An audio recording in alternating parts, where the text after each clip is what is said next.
Hi there. My name is Mia, and I'm 25 years old.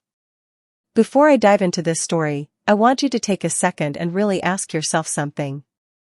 Have you ever thought your family was rock solid, that you knew exactly where you stood with them, only to discover it was all smoke and mirrors? If so, or even if you're just curious, stick around.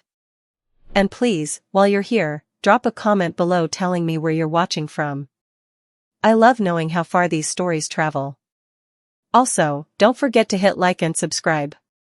Trust me, you're going to want to see how this unravels. So, back to me. I've always lived in Portland, Oregon. I work as an interior design assistant, which sounds fancier than it is. Mostly, I haul samples of tile around in a tote bag that's falling apart, and occasionally get to rearrange throw pillows for staging photos. I wear my hair in a short bob with a streak of forest green that peeks out whenever I tuck it behind my ear. My dad says it makes me look like a rebellious teenager. I think it makes me look like me. Anyway, last Sunday, I found myself at this little brunch spot called Pine and Violet. It's one of those places with exposed brick walls and mismatched chairs that somehow cost more than a car payment. The air smelled like warm croissants and lemon zest. A string of tiny bell chimes jingled every time someone opened the door, which, by the way, never stopped because apparently everyone in Portland decided brunch was the one sacred ritual we still had left. Our table sat near the window, soaked in that soft gold light that makes everything look better than it feels. My family had gathered for my cousin Jade's birthday. She turned 22 that day and looked like an influencer waiting for a camera to catch her from the right angle. I liked Jade, mostly. She giggled at all the right moments and never pressed too hard when things got awkward. My mom was there too, wearing a lavender cardigan that matched the hydrangea centerpiece. She fussed with her napkin, folding and refolding it like she couldn't settle. My dad, Rick, kept drumming his fingers on his water glass. It was his tell. If Rick Whitmore was drumming, he was either bored or lying. Sometimes both. Then there was my grandpa. Well, technically my mom's dad, so my maternal grandfather, Henry. I always just called him Grandpa Henry. He had this way of smiling at me that made the rest of the world sort of hush for a second. When I was little, he used to sit me on his lap and trace house blueprints on the back of napkins, telling me I'd design my dream place someday. Even now, he still wore those linen shirts that smelled faintly of pipe tobacco and old paper. We were halfway through a platter of smoked salmon salad when it happened. You know how sometimes a conversation flips the entire mood of a room on its head? One moment you're laughing at how overpriced the sparkling water is, and the next you're spiraling into a pit so deep you can't see daylight? Yeah. That. Grandpa lifted his glass of blueberry spritzer. His voice was warm, almost playful. He said, "Mia, I can't tell you how relieved I am that you're enjoying that SUV I got you. It's good to know it's been making your life easier." I blinked. Actually, I think I forgot how to breathe for a full 3 seconds. The clink of cutlery around me stalled. My fork hovered in midair, a tiny piece of croissant about to fall off. I must have looked absolutely clueless because Grandpa tilted his head, brows raised like he was waiting for me to gush about how leather seats had changed my commute. Except, I didn't have an SUV. I didn't even have a car. I'd been taking the number 75 bus every day to the design firm, standing squished between a guy who reeked of damp laundry and a college student blasting metal through cheap headphones. The only time I'd been behind the wheel lately was when my friend Lila let me borrow her dented hatchback to move a Craigslist dresser. The air tightened. I felt everyone's eyes snap to me. My mom's lips parted slightly, confusion creasing her forehead. My dad's hand froze on his glass. Even Jade finally looked up from her phone, her pink-glossed mouth hanging open. I set down my fork. It made the tiniest sound against the plate, almost polite, like it didn't want to intrude. Then I wiped my palms on my jeans, which suddenly felt too warm, and glanced at Grandpa. "I live in a rental studio off 8th Avenue, Grandpa. I still take the bus." My voice cracked in the middle, but I cleared my throat. "I never got a car." The look on Grandpa's face, it broke something in me. His smile faded so fast it was like someone snuffed out a candle. He blinked, almost dazed. "What do you mean?" He laughed, but it was hollow, like he was hoping I'd join in and say I was joking. I wasn't joking. I tried again, steadying my breath. "You never gave me a car, Grandpa. Or if you did, I sure never saw it. I've been juggling rent on my shoebox apartment and scraping by for the last 3 years." The silence that followed felt alive. It wrapped itself around the table, thick and strangling.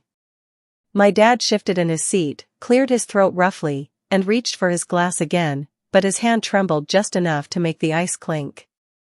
My mom just stared at me, mouth open but no words coming out.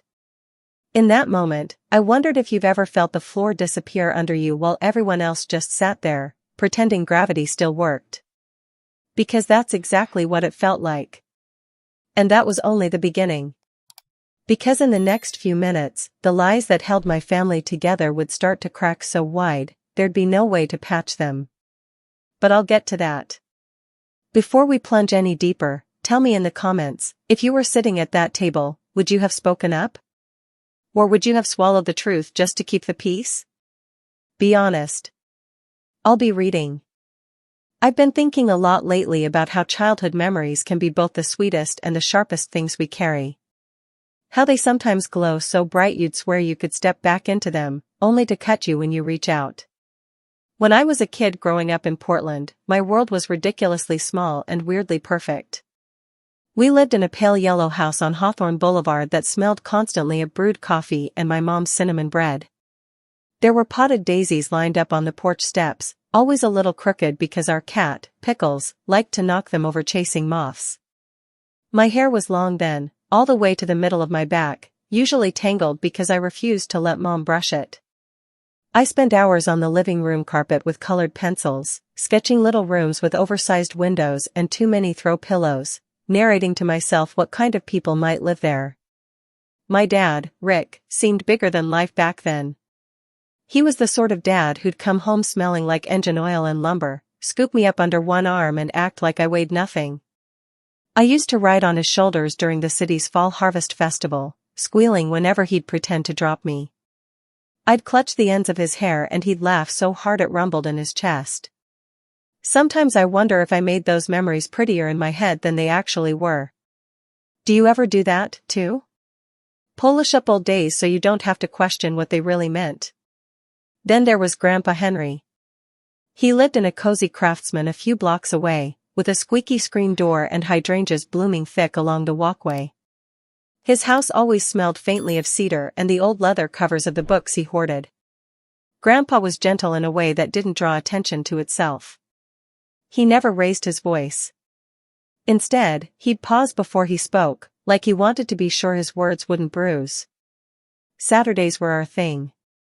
He'd pick me up in his dusty teal pickup, take me to the little cafe on Division Street that served the best caramel scones. The owner, a woman named Maribel, would always slip me an extra one in a paper bag if Grandpa winked at her. I remember the sound of the cafe door's bell, this soft melodic jingle that seemed to say, "Here, it's safe. You're welcome." We'd sit by the window, me swinging my legs because they couldn't reach the floor, Grandpa with his glasses perched low on his nose as he read. Sometimes he'd lean over and draw on my napkin, rough little outlines of a cottage or a staircase winding up like a snail shell. That's where I first fell in love with space, with imagining how walls could hold more than just people, but their hopes, too. Back then, I thought the whole world was just this tender little bubble held together by Sunday dinners and birthday candles. My mom would braid my hair into 2 sloppy plaits for church, humming under her breath. Dad would toss me a grin across the table, telling me to pass the butter with a wink that made me feel like we shared a secret language. Grandpa would carve the roast, moving slow and careful, as if each slice deserved its own bit of respect. Looking back, I think I was desperate to keep that version of us real, so I clung to every small detail. Like how the living room clock ticked just a little off beat. Or how the couch had a permanent indent where Pickles liked to nap. Or how my dad's laugh would fill up the kitchen whenever Mom accidentally burned the garlic bread again. But of course, the shine wears off when you start to notice the cracks. I didn't see it then, but there were days my dad would come home and slam the door hard enough that the pictures on the wall rattled. Mom's smile would slip, just for a second, before she smoothed it back on. Grandpa sometimes looked at Dad with these tired eyes, like he wanted to say something but bit it back. I think I was too busy being a kid to understand how heavy silence could get when it piled up in the corners. One afternoon, after a long day at school where some kids teased me for doodling room layouts instead of hearts and stars, I ran straight to Grandpa's house. I didn't knock. I just let the screen door creak and found him in his reading chair, sunlight pouring in across the hardwood floor. Without a word, I crawled into his lap and buried my face in his shirt. He smelled like wood polish and peppermint tea. He didn't ask what was wrong. He just stroked my hair until I started breathing normal again.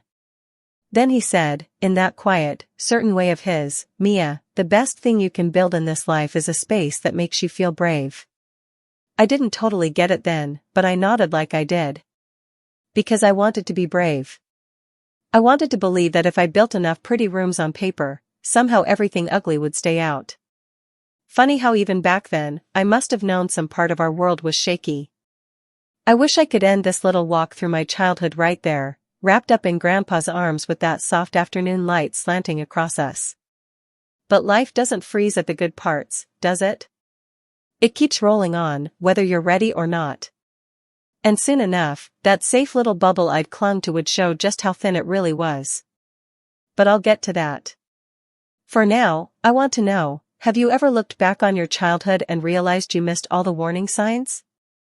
That the story you told yourself might have been more fairy tale than fact? Let me know below. Because if nothing else, maybe we can figure it out together.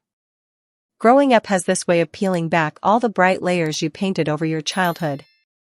I think I was around 15 when that started happening for me.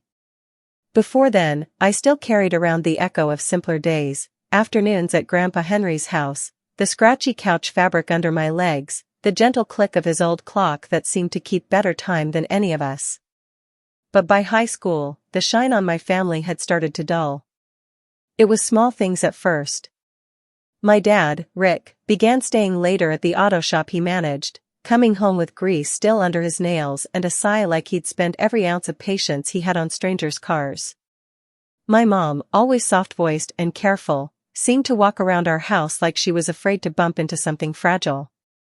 Or maybe she was afraid of bumping into my dad's mood. I tried to make myself smaller. Not literally, I've always been a bit taller than average, but in spirit. I'd tiptoe around conversations that could veer into money or my future, because I knew where they'd end. The living room would be filled with the smell of her pot roast, the TV buzzing quietly with some sitcom rerun, and then out of nowhere, Dad would look over at me and say, "So, you still wasting time with those little drawings?" It's funny how a sentence that short can squeeze your chest so tight. I'd shrug, mumble something like, "Yeah, just messing around," then slip away to my room, where I'd sit on the floor with my sketchpad, legs crossed, pages balanced on my knee, telling myself his words didn't matter. You ever lie to yourself like that, just to keep the peace inside your own head? By the time I turned 17, I'd already decided I was going to study interior design. Spaces made sense to me in a way people didn't. I loved imagining how walls could shelter secrets, how lighting could make even the roughest edges soft. But I also knew better than to announce it over family dinner. Instead, I saved that confession for Grandpa Henry. One Sunday, we were sitting on the back porch of his house. The late spring breeze carried the scent of his neighbor's jasmine, and somewhere down the block, a kid was learning to play trumpet, hitting every third note like a question. I told Grandpa my plan. How I wanted to help people feel at ease in their own homes, maybe start a firm someday.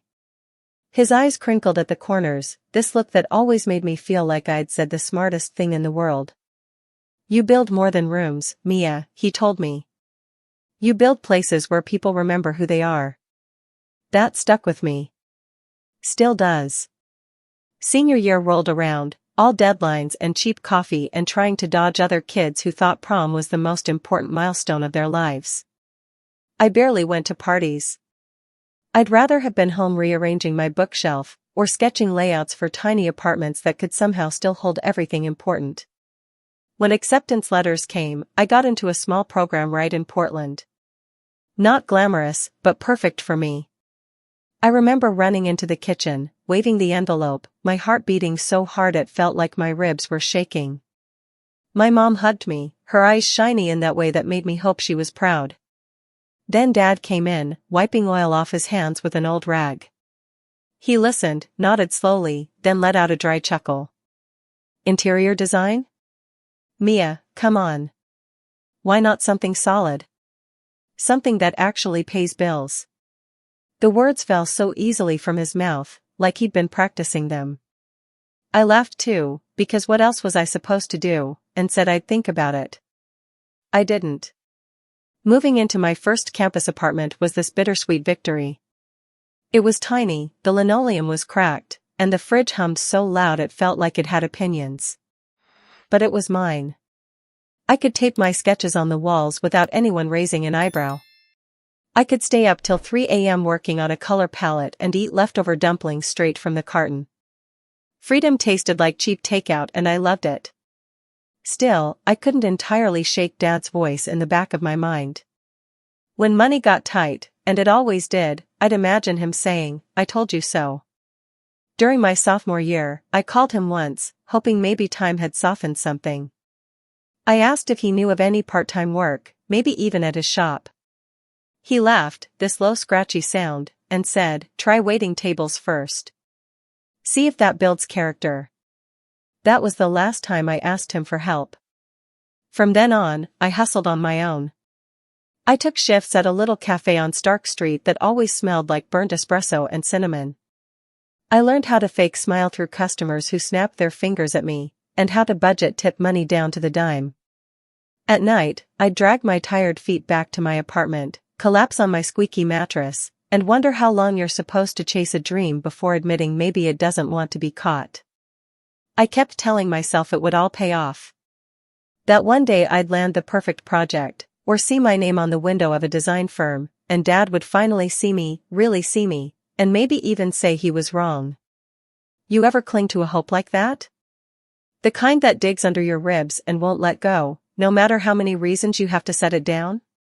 Because the truth is, even then, part of me still wanted his approval more than anything. And that's probably why what happened later hurt so damn much. But we'll get to that. Trust me, it only gets messier from here. If someone had told me at 22 that the years right after college would feel like trudging through knee-deep mud, I probably would have laughed and brushed it off. Back then, I still carried that naive spark that said hard work always gets rewarded. Isn't that what we grow up believing? You do the thing. You show up, pour your heart into it, and eventually life gives you a thumbs up. Turns out, sometimes life just gives you more bills. After graduation, I rented this tiny studio on the east side of Portland, a converted attic with sloped ceilings that tried to scalp me every time I stood up too fast. The walls were a weird eggshell yellow that never looked clean no matter how much I scrubbed. The landlord, a woman named Joyce, chain-smoked menthols on the front steps and yelled at squirrels for stealing from her bird feeder. The first night I moved in, I lay awake on my thrift store mattress, listening to the pipes groan in the walls and the faint echo of her TV downstairs playing old westerns. I remember thinking, so this is adulthood. How glamorous. I landed a job, well, more like a half job, at a staging company that specialized in flipping small apartments downtown. They paid me barely above minimum wage, but I was too hungry to care. I'd show up in my black jeans, hair tied up in a messy bun with my green streak peeking out, hauling fake plants and accent rugs up 3 flights of stairs. My boss, Serena, was the type who called everyone sweetie but barked orders like a drill sergeant. Still, she taught me more about scale and color balance in 6 months than my college ever did. On the side, I picked up shifts waiting tables at a diner called Clyde's. It smelled like burnt bacon and dish soap, and the booths had duct tape patching up tears in the vinyl. I'd work there late nights, pouring refills for truckers or drunk college kids who tipped in crumpled singles. Some nights I left with only enough to buy instant noodles and a couple of tangerines from the 24-hour market on Belmont. Other nights, if I was lucky, I'd splurge on a day-old cinnamon roll. One afternoon, I was reorganizing throw pillows at a staging site, this cramped two-bedroom over by Alberta Street, when my phone buzzed. It was Grandpa Henry. Just seeing his name made something inside me unclench. We didn't talk every day, but whenever we did, it felt like my lungs remembered how to fill all the way up. He asked how things were going. I lied, kind of. Told him it was busy, that I was learning a lot, that everything was moving in the right direction. He didn't push, just chuckled and told me he'd mailed me a little surprise to celebrate my first grown-up apartment. Later that week, a small package arrived, a hand-carved wooden box, the lid painted with tiny hydrangeas. Inside was a note in his careful handwriting that simply said, "Proud of you, kid. Keep building." I tucked it on my windowsill next to a scraggly potted ivy.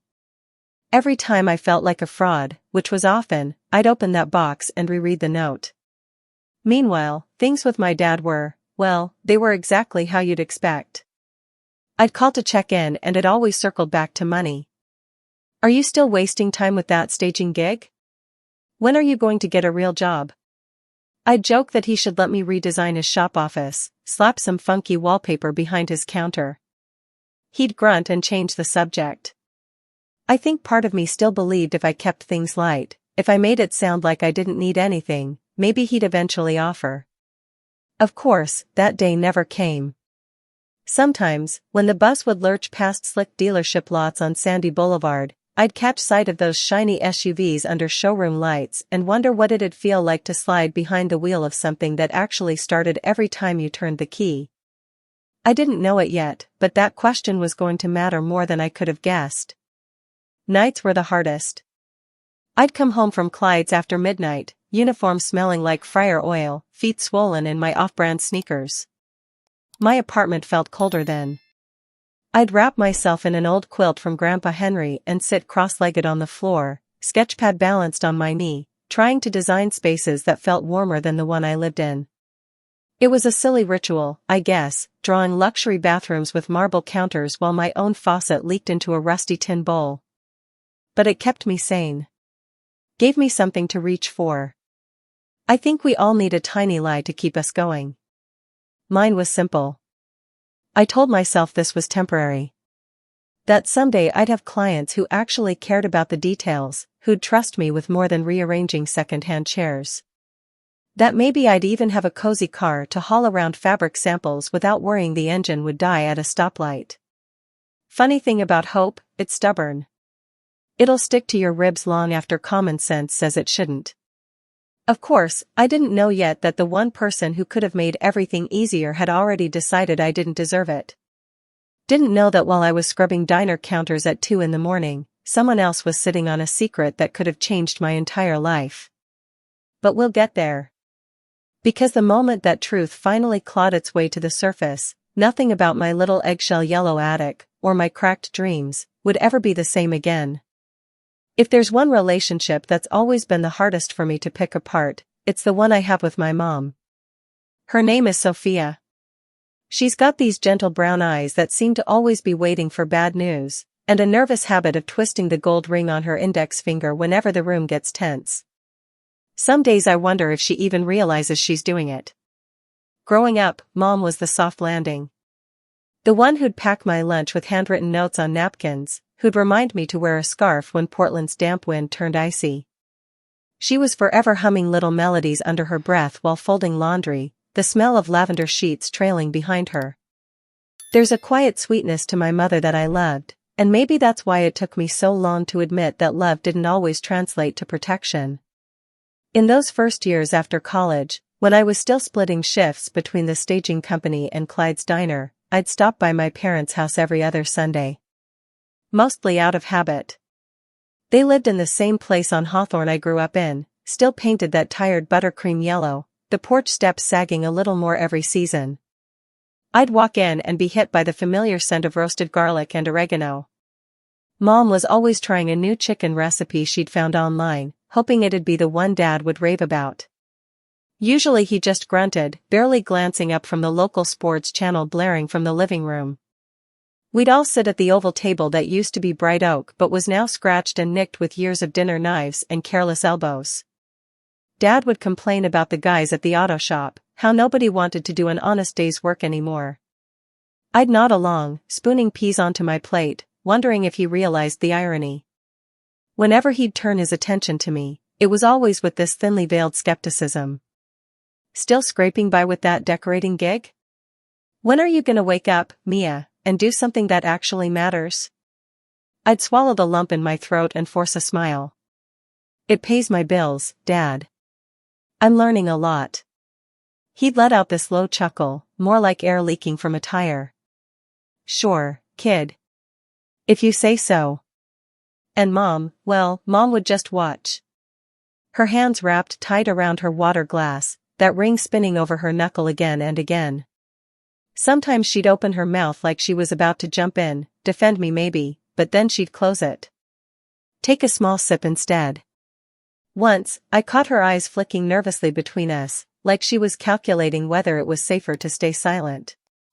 I guess she decided it was. I used to leave those dinners with my stomach knotted, replaying every word, every awkward pause. By the time I got back to my cramped attic, my appetite was long gone. I'd curl up on the floor with my sketchpad, trying to drown out Dad's voice echoing in my head.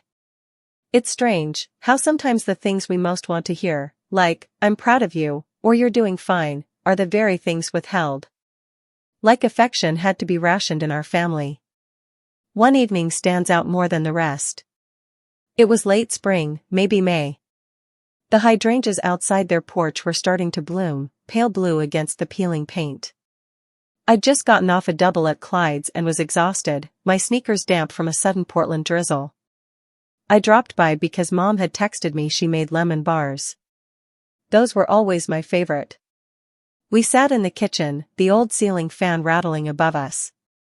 Mom slid a plate across the table, the powdered sugar already melting into little sticky spots. I took a bite, trying to savor the bright sweetness. She gave me a small smile. You always did love these. Yeah, I said. They're still the best.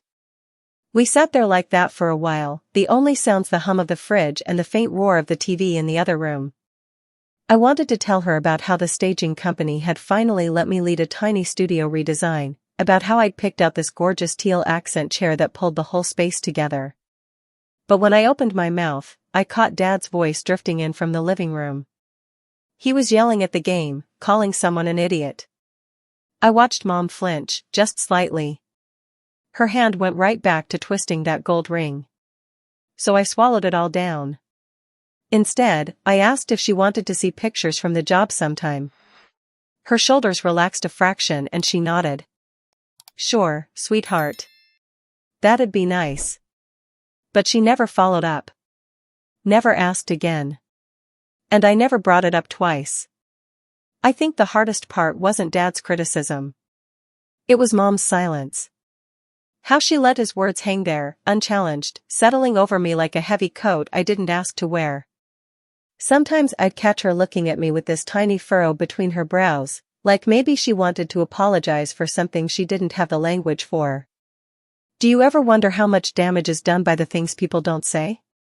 I used to blame her for not standing up to him. Now, I'm not so sure. Maybe she was just surviving in the only way she knew how. But all that quiet, hers, mine, it built up. It filled the spaces between us until it was hard to remember we were once the same people who used to dance barefoot in the kitchen to old jazz records. And soon enough, that unspoken distance would get stretched to the breaking point. Because life has a way of dragging secrets into the light, whether you're ready or not. Trust me, you're going to want to hear what happened next. That Sunday started out like dozens before it. I woke up in my creaky attic apartment to the sound of pigeons fighting over scraps on the roof. Sunlight streamed in through my thin curtains, lighting up the dust in lazy little swirls. I pulled on my favorite oversized sweater, a soft olive green that hid the coffee stain on the sleeve, and tried to push down the usual swirl of nerves that always came with family gatherings. We were meeting for brunch at the Blue Finch, a cozy spot near Laurelhurst Park that served lox bagels and tiny glasses of grapefruit spritz. Grandpa Henry liked it there.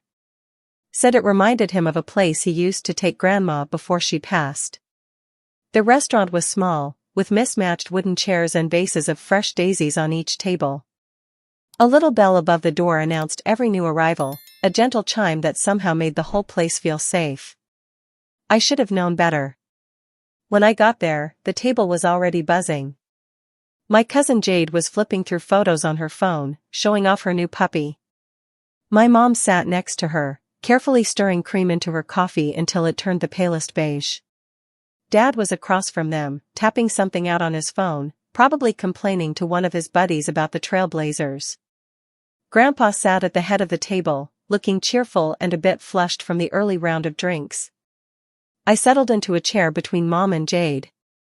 The server came by and I ordered a chai latte with oat milk, my small indulgence, then tried to relax my shoulders. We made polite chatter for a while about the unusually warm weather, how traffic on Burnside was getting ridiculous, the best place to buy succulents this season. It was pleasant. Ordinary. The sort of forgettable conversation that fills countless family meals. Then the plates arrived. My lox bagel was stacked high, a swirl of pink salmon and bright green capers that would have made me hungry on any other day. Grandpa lifted his glass, smiling that familiar warm smile that always made my chest loosen. He looked right at me. "Mia, I can't tell you how happy it makes me to know that SUV I got you has been treating you well." He gave a little chuckle, shaking his head. "Best money I ever spent. A girl your age deserves to feel safe driving around this city." The entire table seemed to exhale in a sort of soft agreement. Mom's lips curved up, Jade's eyes sparkled with curiosity. Even Dad paused his texting. Everyone was waiting for me to beam back, gush about the car, tell some cute story of a road trip to Cannon Beach. Except I couldn't. Because there was no car. The room felt suddenly too bright. I blinked, trying to steady the blood rushing in my ears. My fork clattered against my plate, salmon sliding slightly to the side. I forced myself to look at Grandpa, to see the gentle pride shining in his eyes, and it nearly broke me. "Grandpa," I started, my voice so soft it barely reached the table. I swallowed, cleared my throat. "Grandpa, I still take the bus." He tilted his head, confused.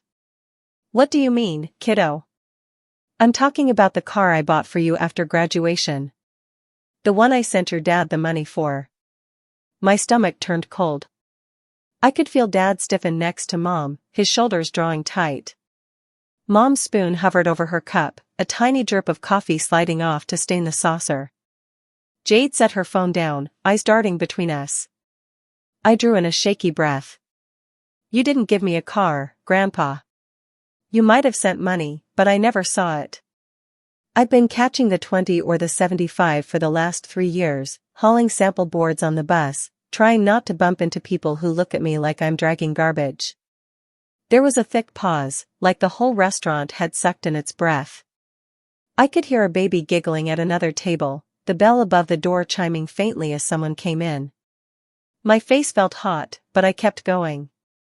"If you paid for a car, I never got it. I've been trying to save up for something used, but rent always comes first." My laugh came out brittle. "So yeah, still the bus. Still standing in the rain at stops that smell like old beer." Grandpa's mouth fell slightly open, eyes blinking hard behind his glasses. "Your dad told me, he said you'd been so excited, that you were off driving everywhere, loving the freedom."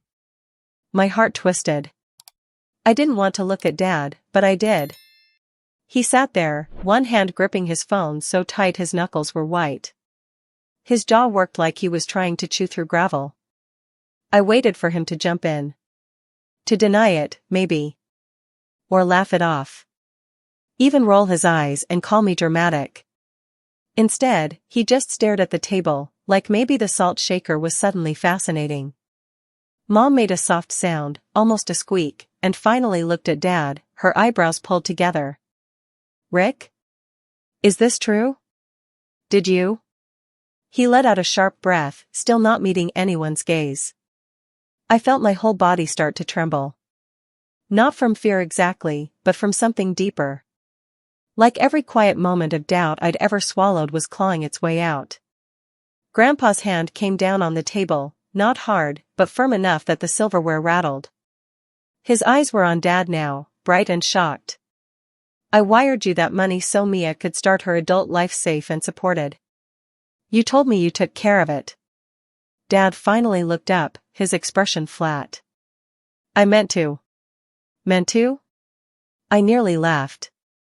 "You meant to keep it," I shot back, my voice sharper than I expected. Jade let out a tiny gasp. Mom's hand flew to her mouth.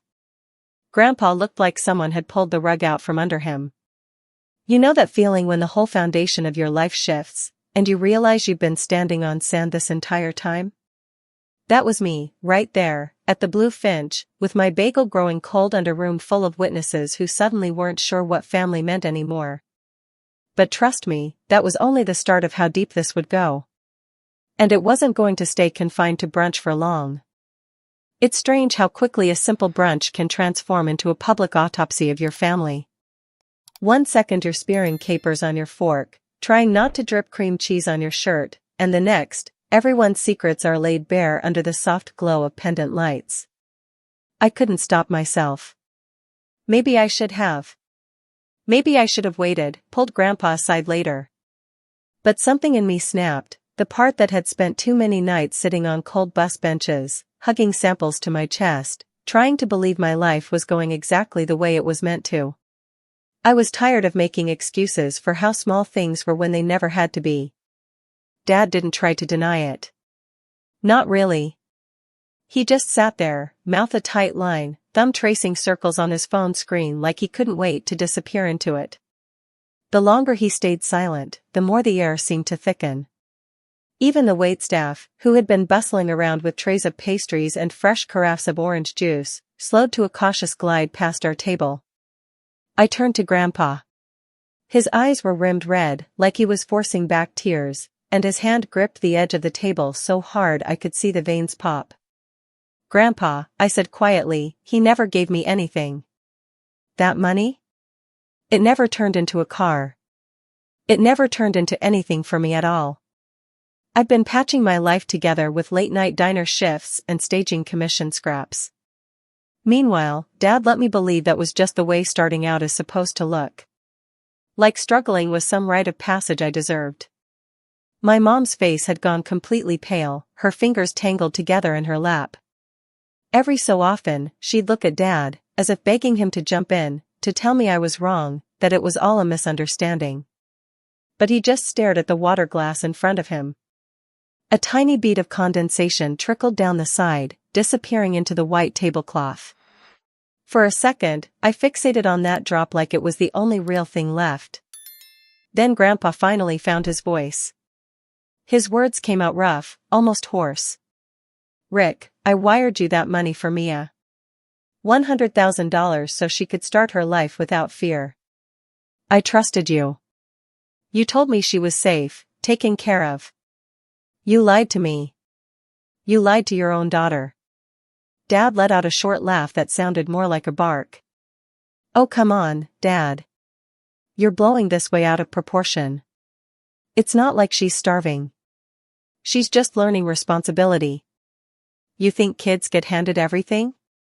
That's how they turn into lazy little." He trailed off under Grandpa's stare, the rest of his words choking off like they couldn't bear to come out. My heart was beating so fast it made my chest hurt. I leaned forward, hands planted flat on the table.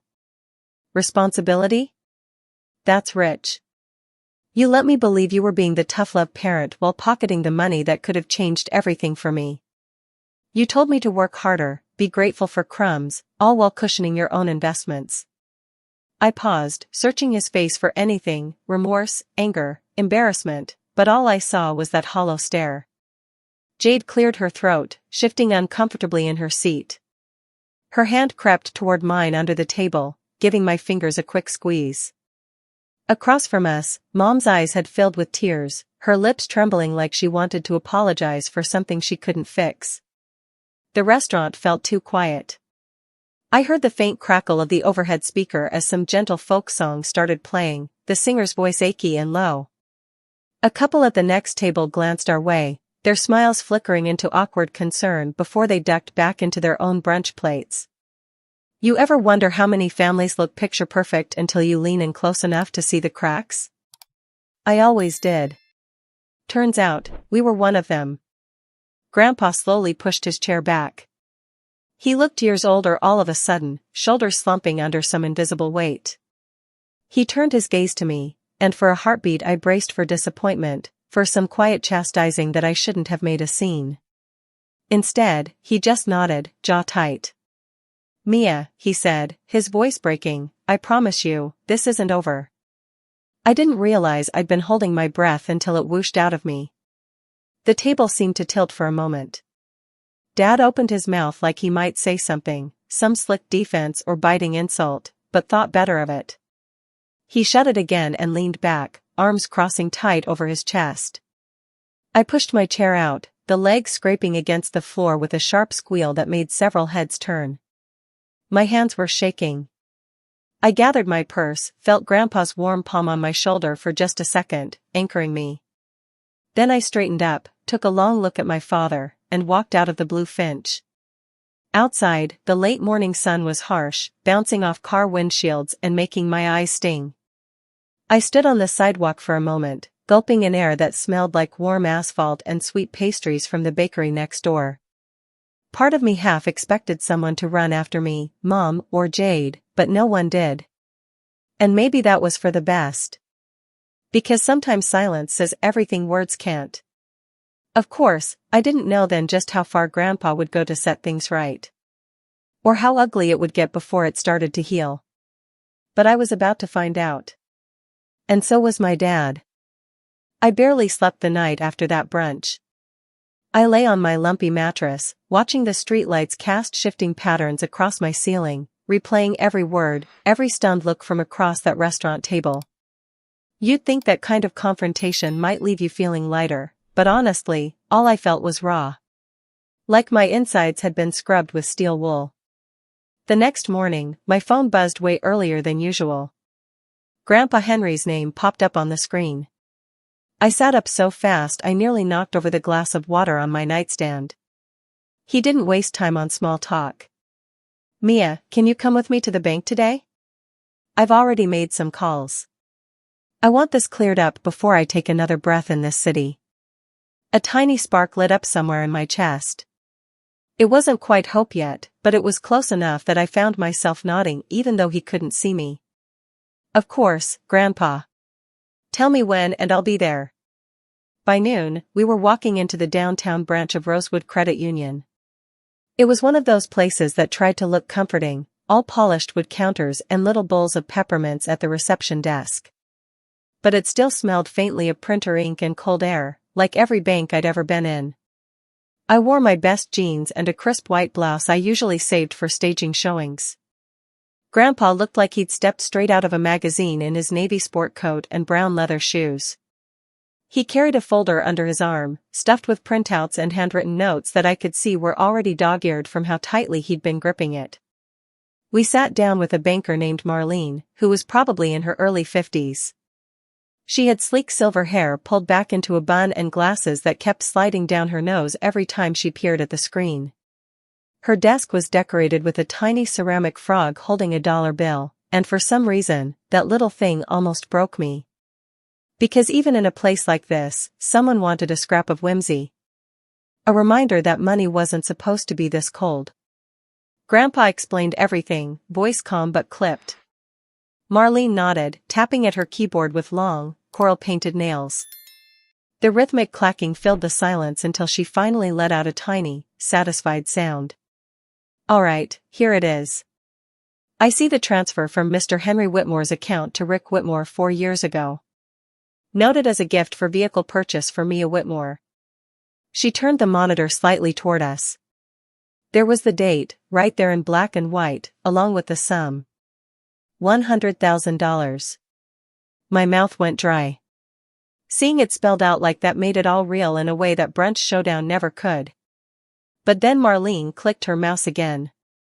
Her brow furrowed. "Huh. Just a few days later, your father moved the exact amount into a separate investment portfolio under only his name. She gave a small shake of her head. There's no secondary note on this transfer. No mention of a trust or hold for you. Grandpa let out a sharp exhale, like he'd been punched. I felt my stomach drop, my hand curling around the edge of my chair until my knuckles hurt.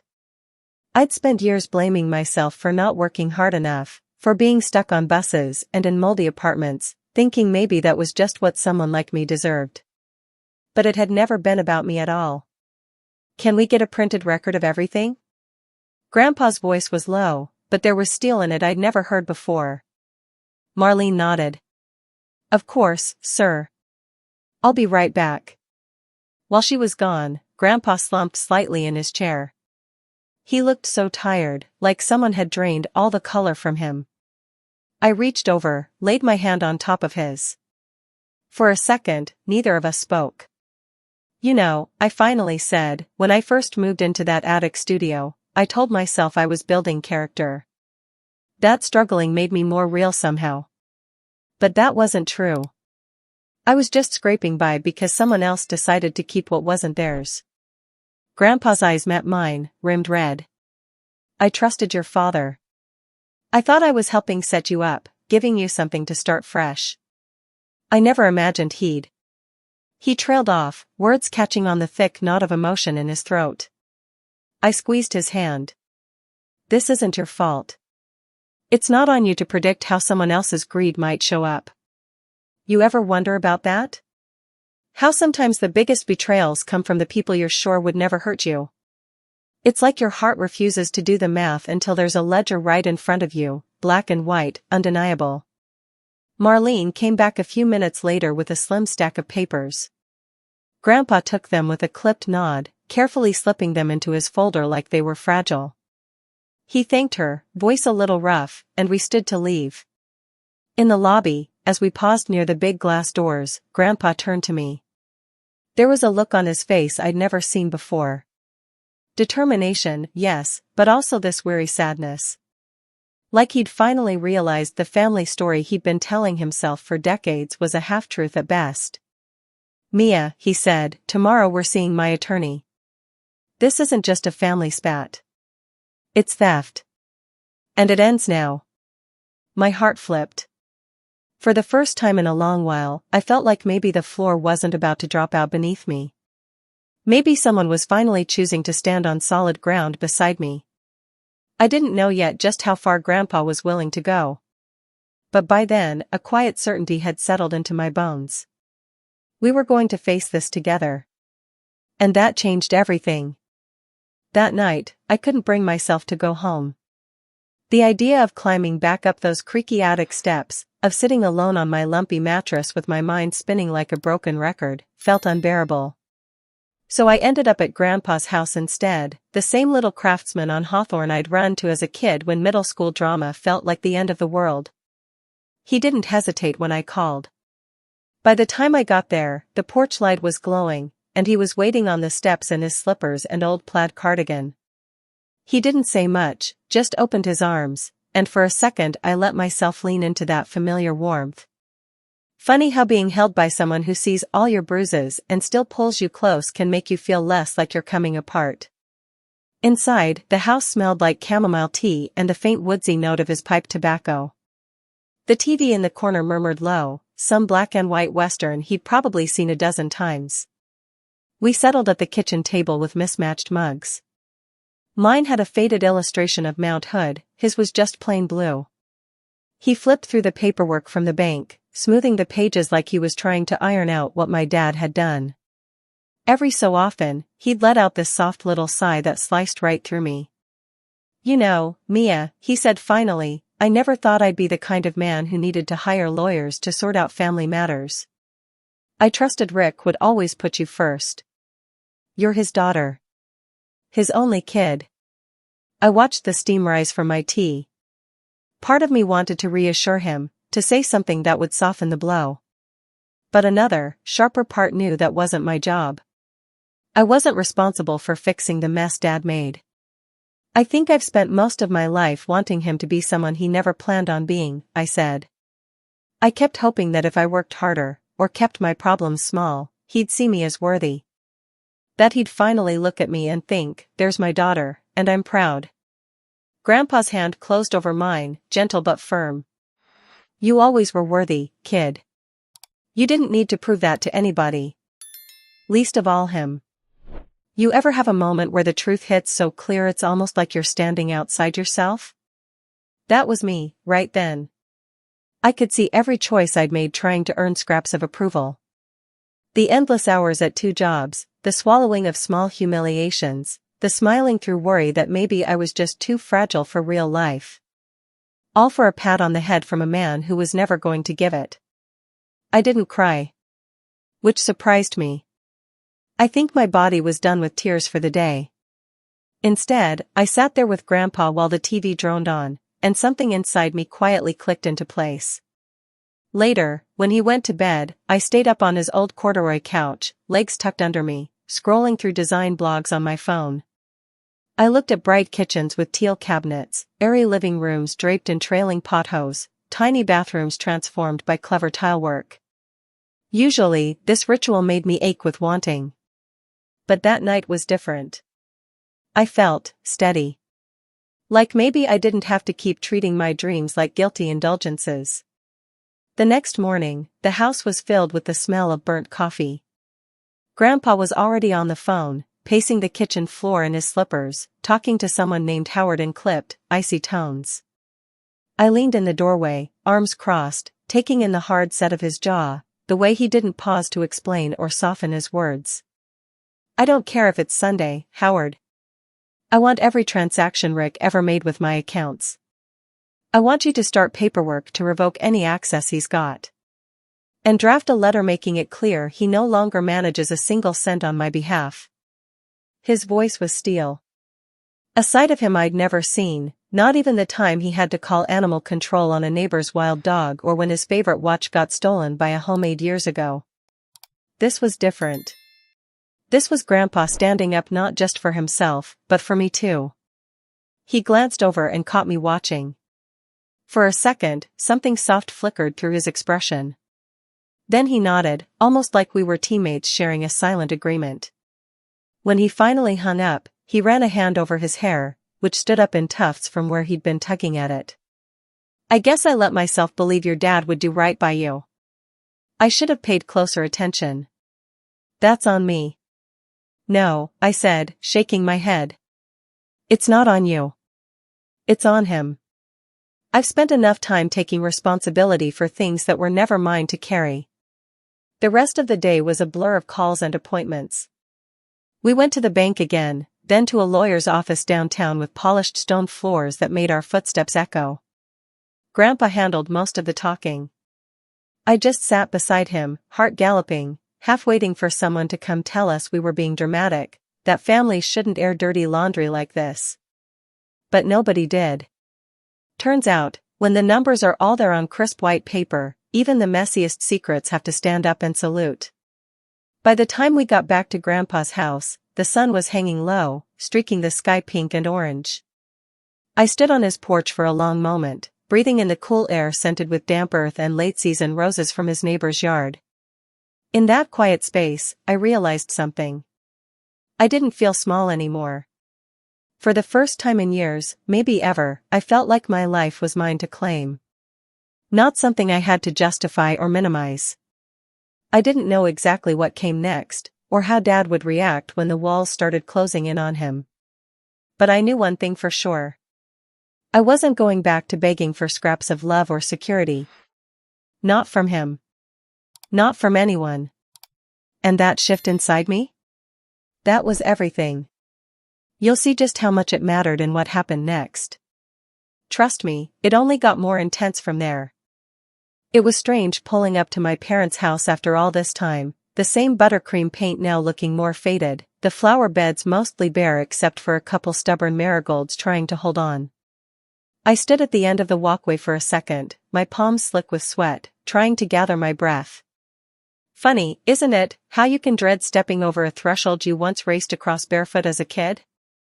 Grandpa Henry parked his car by the curb, the engine ticking quietly as it cooled. He turned to me with a look that was part steely resolve, part soft sorrow. "Ready, kid?" I nodded, even though my stomach was tying itself in knots. The front door was slightly ajar, probably from my mom trying to let in some breeze. A game show buzzed on the living room TV, the host's voice rising in forced excitement as someone guessed the wrong answer. We didn't bother knocking. Grandpa pushed the door open with a gentle firmness that felt more powerful than if he'd barged in. My dad was in his worn armchair, a mug of something steaming balanced on the armrest. He looked up, startled, his eyebrows knitting together in that annoyed way of his. "Mia?" Dad set his mug down harder than he meant to. "What's this, a surprise drop-in?" "Not exactly," Grandpa replied. His voice was calm but edged in something sharp that made even me straighten up a little more. "We need to talk." Dad let out a humorless laugh and sank back into his chair. "About what?" "I've had a long day." "Can it wait?" "No," Grandpa said. "It can't." My mom appeared from the kitchen then, wiping her hands on a dish towel. Her hair was clipped up messily, a few strands falling around her temples. When she saw me standing there, she gave a small, hopeful smile that faded as soon as she noticed Grandpa's expression. "What's going on?" she asked, voice pitched higher than usual. We all moved into the living room like we were taking our places on some small, tragic stage. Grandpa chose to stand behind the couch, gripping its back with both hands.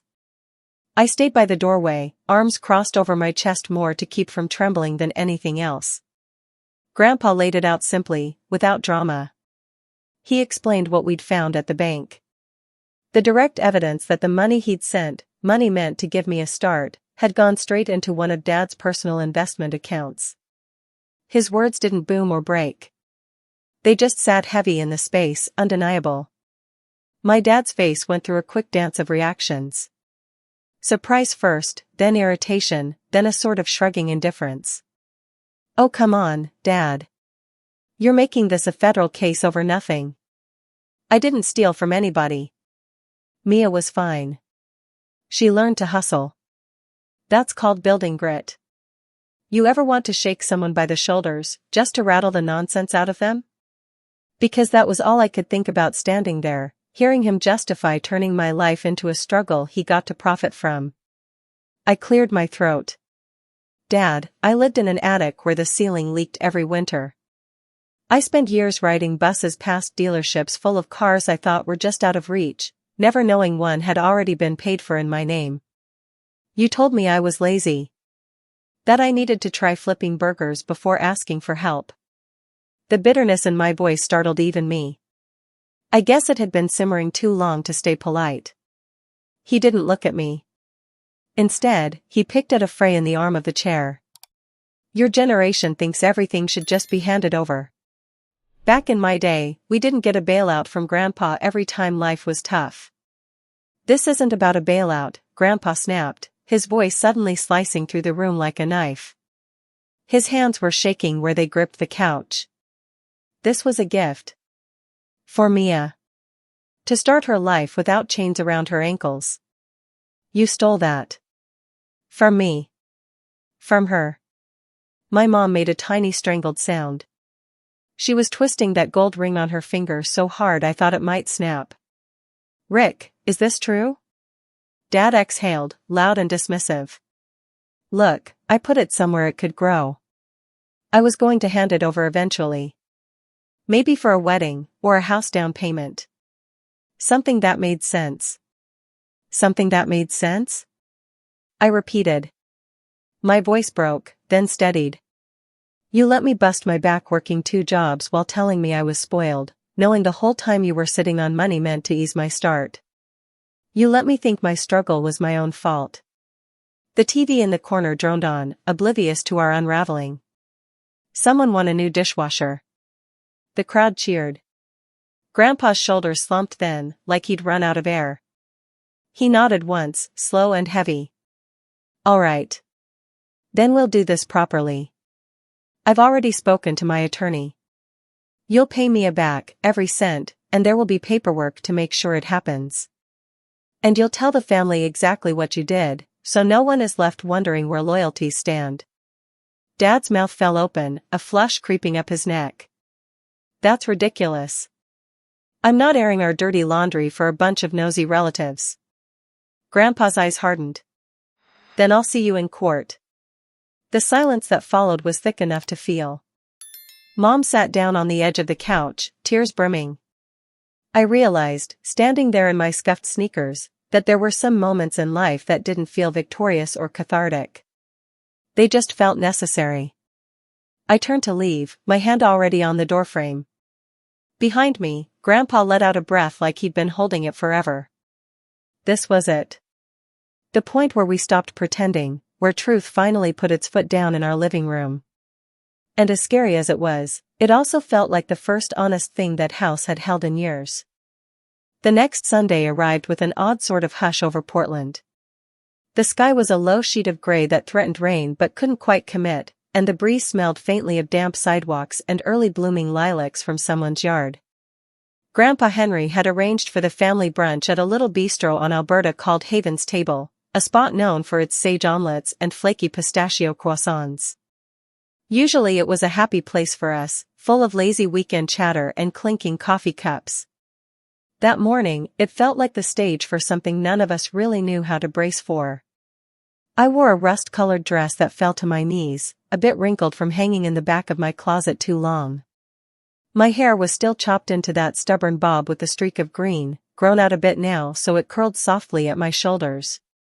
I stood outside the bistro for a moment, letting the cool air hit my face, before finally pushing open the heavy wooden door. Inside, the restaurant buzzed with low conversation and the faint hum of a jazz trio tucked into the corner. Grandpa was already there, seated at the head of a long table dressed in crisp white linen. A tall vase of tulips sat in the center, petals opened wide like they were eavesdropping. I took the seat beside him. He patted my hand under the table, his skin warm and a little rough. Neither of us said much. We were waiting. Bit by bit, the family trickled in. My cousin Jade showed up in a silky blue blouse, her eyes darting nervously to me and then to Grandpa. My aunt and uncle arrived with polite smiles that didn't quite reach their eyes. And then, finally, my parents walked in together. My mom clutched her purse strap like it was the only thing keeping her upright. Dad wore a collared shirt I hadn't seen in years, the button straining slightly at his middle. He nodded at Grandpa, tried for an awkward smile, and sat directly across from me. I noticed he couldn't quite meet my gaze. It was like he was studying the salt shaker, willing it to change shape so he'd have something to comment on. The servers came by, filling water glasses and taking brunch orders. Nobody was really hungry. I watched the beads of condensation slide down my glass, tried to count how many seconds it took one to reach the coaster. Anything to keep from letting my heart pound itself right out of my chest. Then Grandpa cleared his throat. The sound cut clean through the table's soft chatter. He didn't stand, just sat there with his big hands folded on the tablecloth, his voice carrying enough weight that the conversation at the next table actually paused. I want to thank you all for coming today, he began, eyes scanning each of us in turn. I know we usually gather like this to catch up, celebrate birthdays, share good news. But today's different. A hush fell so complete you could hear the clink of cutlery from across the room. Grandpa's gaze landed on my dad.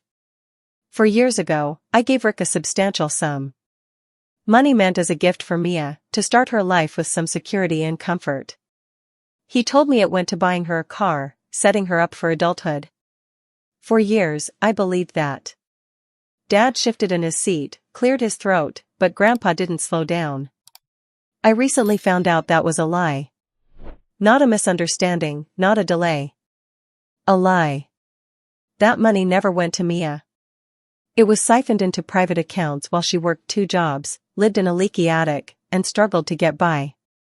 All the while, being told she needed to toughen up, that she was ungrateful for wanting help.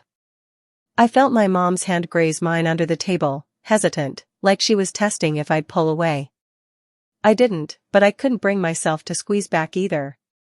Grandpa continued, his voice calm but trembling at the edges. As of this week, Rick has agreed, under legal advisement, to repay every cent, and to publicly acknowledge what he did. This isn't to shame anyone without reason. It's to ensure the truth is known. Because secrets like this rot families from the inside out. Dad looked like he might argue.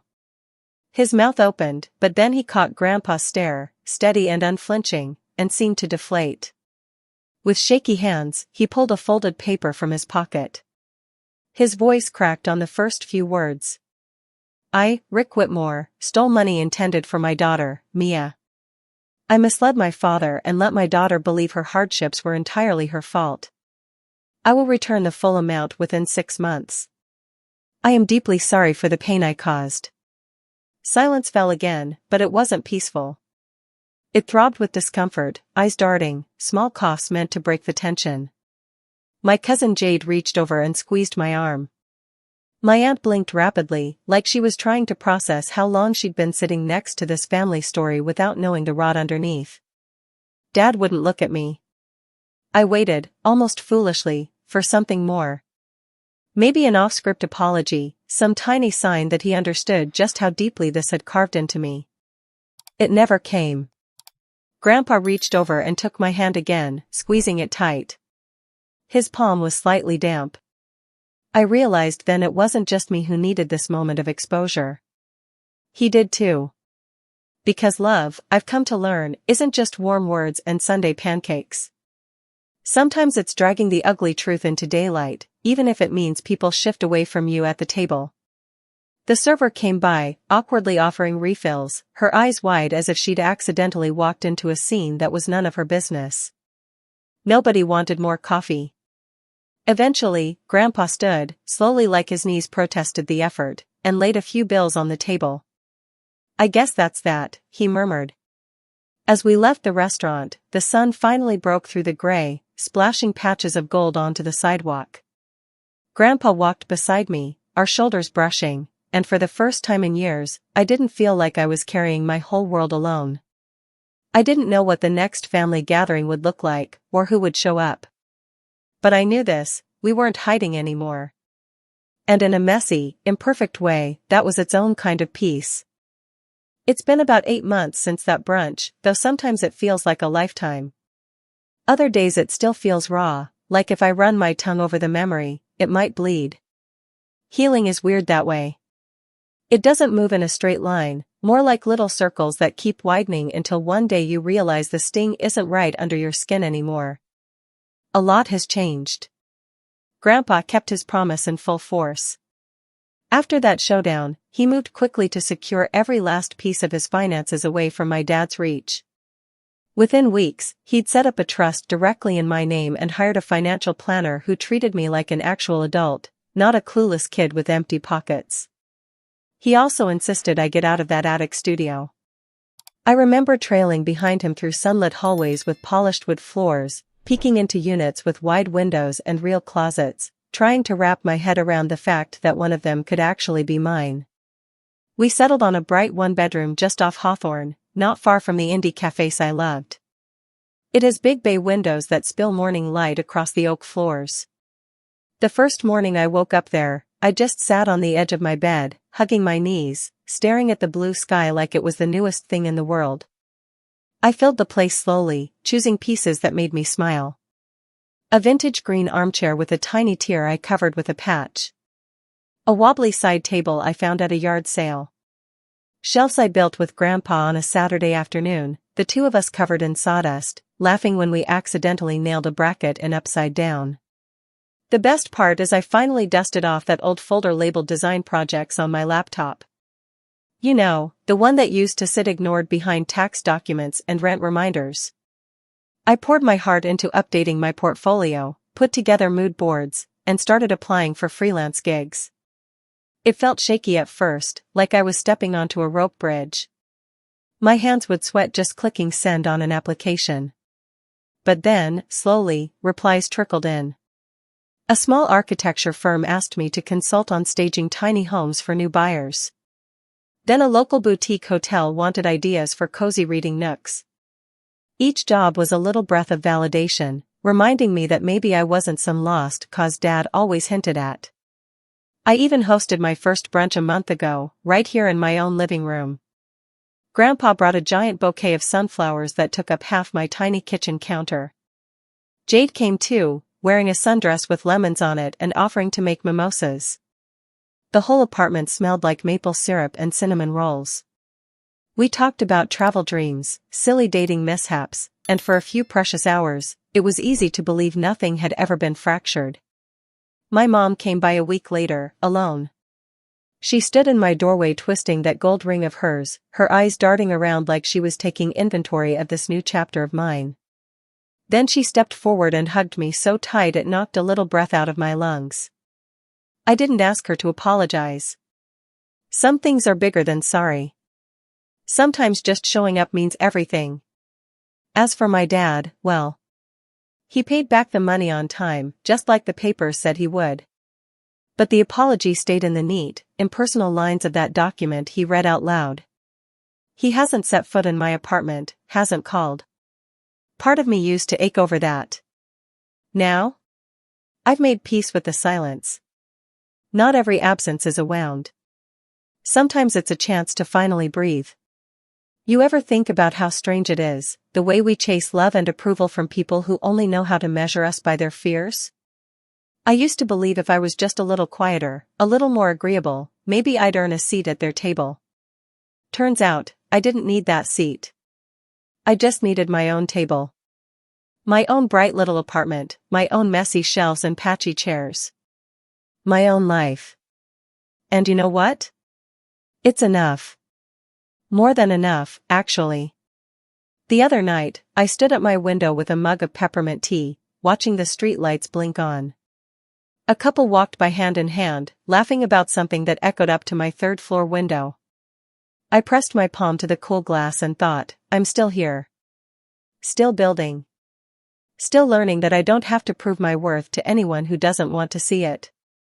I hope if you're listening to this, you remember that too. That you're allowed to want more. That you don't have to break yourself into smaller, more palatable pieces just to fit inside someone else's narrow box. And if this story hit close to home, or made you think of your own complicated family ties, I'd love to hear about it. Drop a comment, let me know where you're watching from, or if you've ever had to reclaim your own story in spite of who tried to rewrite it for you. I read everything, truly. And don't forget to like and subscribe if you want to hear more. I've got plenty more tangled, messy, wonderfully real stories to share. So that's where I'll leave it for now. My little apartment still smells like fresh paint and possibilities. And me? I'm still here, still designing, still learning what it means to belong wholly to myself. And honestly, that's the happiest ending I could have asked for.